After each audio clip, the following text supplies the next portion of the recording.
Hi, I'm Snežana, a psychologist and HR professional from Serbia. While traveling in Bali, I had the chance to meet some incredible people and decided to share their inspiring story with you. It all started when I discovered a tree planting event on a small island, Gili Air. Since it was happening on my birthday, November 30, I knew I couldn't miss this opportunity. Planting a tree for my 36th birthday on a tiny island near Bali. Could it be any better? That is how I met Mira and Sean, who played a key role in making this project happen. And this is their story. Hi, I'm Mira, and I travel with the purpose of giving. Very lovely to meet you again. Hi, Snežana. It's beautiful to see you again. Well, can you tell me a little bit more about yourself? I'm Mira. I'm from UK, and I basically travel with the purpose of giving. As simple as that. How did this thought of giving start, and when was that? I still remember those Sunday trips to the orphanage with my papa. I basically held his hand whilst he was giving out food rations at this orphanage center, and just after his passing, I would say around 10 to 15 years later, when I was ready to get out, travel and give, I basically went back to Africa and I started, my first project was that, starting to basically say, I'm physically going to go and do everything that he did, but this time I'll be doing and going personally to this orphanage and give this out to the center and see those kids again. And it almost just brought back all those memories. And I started from there. I said, you know what? I'm never going to stop and carry on doing it. I could see that passion from the first moment we were in the harbor waiting for those trees. So you sponsored that project. I really wanted to plant a tree for my birthday, for my 36th birthday. What motivates you to keep going? So I'd say I have an addiction to helping and giving. I also have a deep love for traveling. So I decided to combine both passions together and do it as one. My motivation comes from the teachings of Morari Bapu, from my spiritual world. And what I've been taught is that 10% of my salary isn't truly mine. So why not travel to many places wherever you can and basically before leaving that place, do a small project or make a small difference before you leave that place, basically. I must admit that this is something very, very new to me. And I thought that you are very rich because you are doing it. I thought that you are very generous and have a lot of money. At the end, you explained with this story of 10%. So now it makes sense. What did your first project look like, and what did you need it to get started? My first step in giving wasn't a project. It was holding my papa's finger as he distributed food rations to an orphanage in Africa. Years later, I made that moment one of my first projects, revisiting the same orphanage over a decade after my papa's passing. This time, however, the difference was that I was no longer a child. I was a grown-up woman, and I took on the responsibility of doing all the shopping and giving on my own, revisiting that place to do everything that my papa did. But this time, it was me doing it. You had a really, really good model to follow. How do you plan your projects? And on average, how much money do you spend per one project? Right. To be absolutely frank with you, I don't plan my projects in advance. Instead, I choose a place I want to visit. And after connecting with the local communities, wherever I travel to, I then decide where my help is needed the most. The mistake we often make, Snežana, is that we basically end up believing that we are the ones searching for projects to help with. In reality, these opportunities already exist. We are merely meant to just arrive to that place, to witness them, and offer our help when the time is right.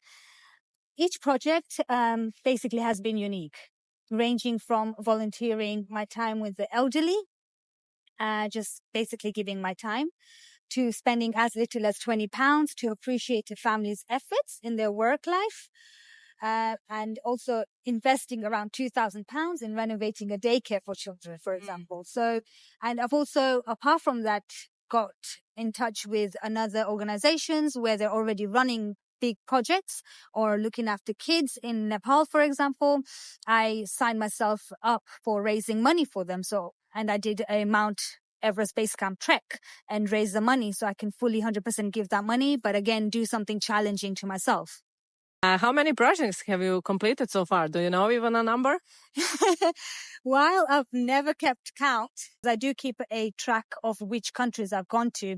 And that's how I've sort of come up with a rough number. And it's about 15 meaningful initiatives I've taken to help out.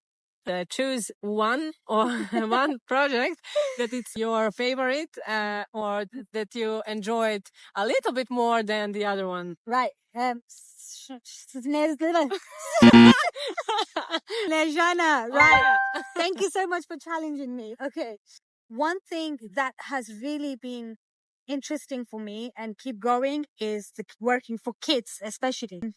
There's 2 projects that I did in India, which are still ongoing right now. And they are for, nursery kids, and these are between 3 to 6-year-olds. And I really feel like back in villages in India, whereas remote places, they don't really understand how important it is to feed these brains, these little brains, with so much love, care, education, because this is such a key moment for them in their life. These places I went to, they didn't even look like nurseries. They looked like abandoned, overgrown, some sort of like a forest looking place where the kids go every day. But I'm like, what do they do here? So, I took an initiative of renovating the building for them and making it look more like a kids friendly area for them. So I'd be absolutely honest, each project has brought its own joys, challenges, setbacks, and through them all, I've learned something new, something that feels like receiving in return. We often make the mistake of saying we are giving, but the truth is we are the ones that are receiving, really. What would be, from your perspective, the greatest benefit of this path that you have chosen? If you choose the path of helping and giving, don't expect any rewards, no benefits. Don't expect that you will get something back from it, because it just naturally happens. And you must just adapt a selfless mindset when you're doing it. And you automatically, once you've done that project, you'll smile to yourself and you'll be like, wow, what did I do? How did that happen? And that's when you realize what the real benefit was after you've done it. I can imagine. What keeps you motivated to continue moving forward in this? If something doesn't work, I've learned on my journey not to give up. Cry if you must, but pick yourself up and keep going. Remind yourself of why you started, because if you don't understand the challenges ahead, no one else will. I mean, you have started it for a reason, because you saw there was a challenge, and obviously you just have to make sure you keep on going. Don't give up on yourself. And my motivation is simple, to leave with a smile, knowing I made a difference. And perhaps one day I'll work on something bigger to ensure these projects have a lasting impact. Okay, and the very, very, very important thing, who do you have support from? Right, so my biggest support right now is Sham, my husband. Bless him. When I first decided to leave my job and go and do this, he clearly said no. I was traveling on my own for 6 months doing these projects. My auntie joined me and she was helping me, but I knew she was going to leave after a few months and I was going to continue these projects on my own. But it wasn't hard. I didn't give up, but I would say, and then eventually my husband gave up his job to come and join me for my travels. And straight after the first project we did together, I almost hooked him in to say we can do more. We have enough savings for now. We have enough donations that have come in. Why not just continue doing it? And we continued for at least 2 years. And I would say he was my biggest support. And obviously not forgetting my supporters who have actually donated, believing in me, thinking, try to give them that trust, have that trust level to say 100% of your donations will be used against the projects that I do. And I can't thank them enough, to trusting me to doing that with their money, because it's not easy. People are giving £1,000 in one go. People are giving £4,500 in one go and saying, Mira, can you just go and put it towards your project? They have very big trust they have a big in you. trust. Yeah. And what is the next project that you are working on? So I have 2 ongoing projects in India that I hope to continue in the coming year. So I will go back and work, and until I decide to get back out again for traveling. Whilst I'm working, I'm still on the phone with these guys to see how the progress is at these schools, and if there's anything they need. So for example, just now, my friend who is in India, he was asking me, Mira, I have some money, but where do I give it? And he's in that village where my projects are going on. So I connected him with this lady.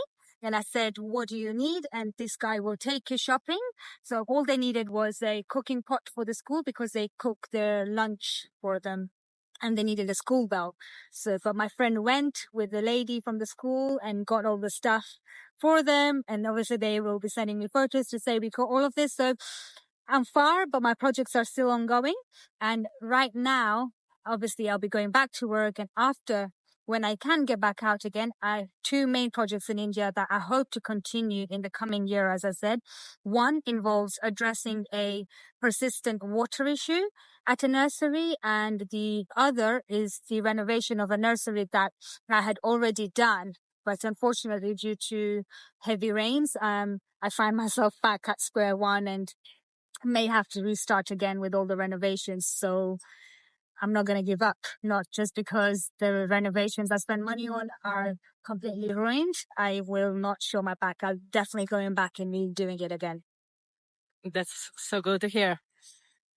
Actually, I was a little bit surprised how you can travel that much, and what is your job that allows you to have that much vacation days? Yes. So when I initially left my job, I basically went away for 2 years. But then as soon as I got back, I was just lucky enough that my previous employers found out that I was back, and they just said, Mira, we could do with some help.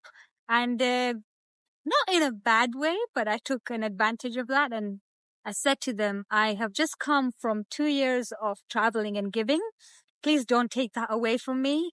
I would love to help you, but I'm coming in with almost my own working policy where I'd work for you until maybe October 24, and then I would need a longer period to go again and do what I love doing, which is travel with the purpose of giving again. And guess what?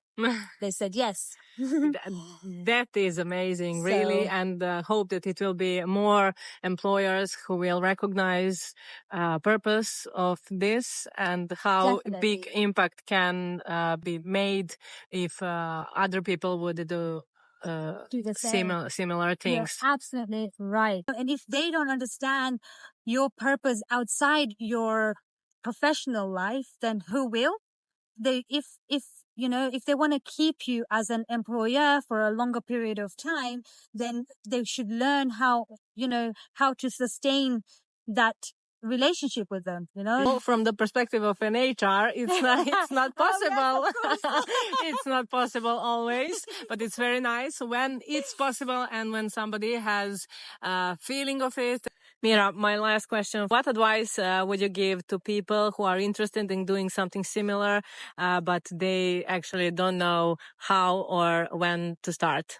They should ask themselves, what does giving or helping mean to you, for example?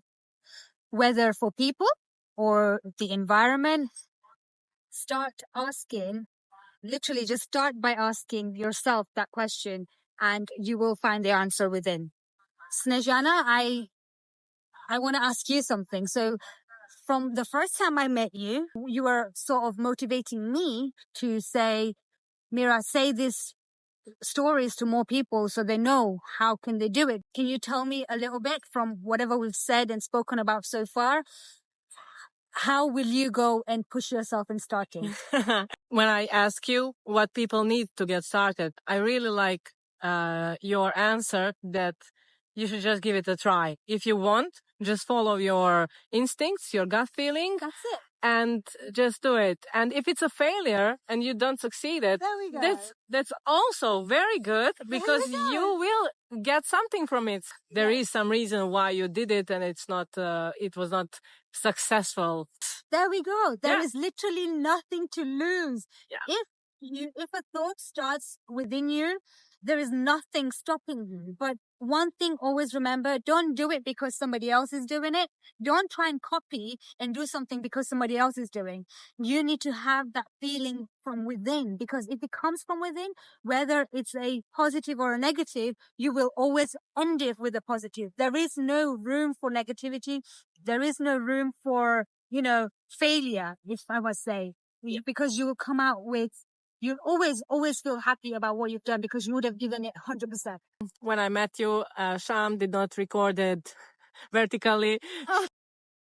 And I could see that you are not in the social media. And he said that he's recording just to show friends. Yes. I was a little bit surprised that you are not sharing your story. Yeah. So I really hope that I encourage you. Yeah. Yes, you definitely have.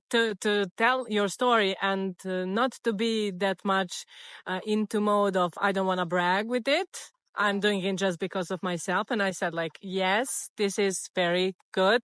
But on the other hand, you are helping some other people being a model as your father was to you, your papa. This is emotional because I'd be absolutely honest with you. When I started, I didn't want to tell anyone of what I was doing. And I'm only doing this because more people started giving me their own money. It's the responsibility I was holding. And it was almost like I have to record this to give it back to them to say, your money was used in where it was supposed to be, where it's meant to be going for a good cause.